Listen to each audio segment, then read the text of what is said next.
that are putting in the HP Tuners smart cable to allow HP Tuners to access your PCM and do the read on the stock file. Do not take out your radio. I repeat, do not take out your radio.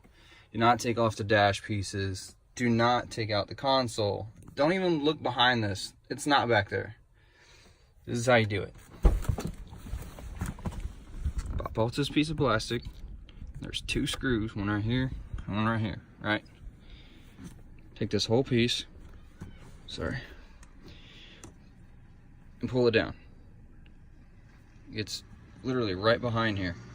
There's a yellow airbag cable, and it's right behind it. There's two cables that's on it.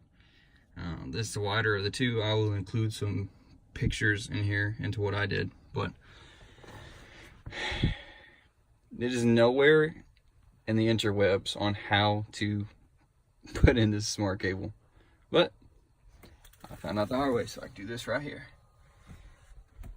All right, that's it.